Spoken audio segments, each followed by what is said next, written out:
Magtatanghal ngayon sa ikalawang pangkat ay isang lagalag at suki ng 15 pesos na kape sa kanto. Si Conrad Nuiles, ayan. Taga San Pablo, Laguna at marami nang nailigaw sa Sampaloc Lake. Ayan, mahilig siyang uminom ng beer sa loob ng tren.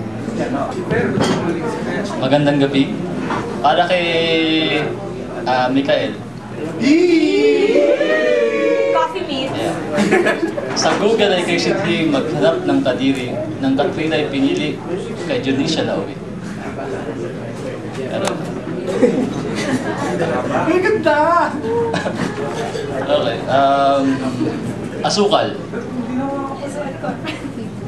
Pinatatamis mo ang aking bawat umaga.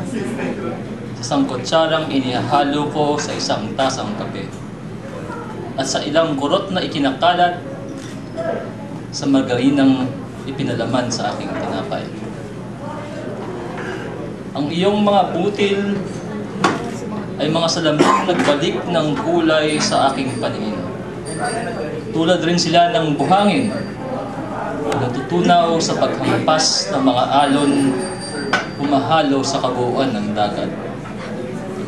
Hiyas ka ng munting tubo na sinalingan ng buhay, kalinga at pawis ng magbubukid.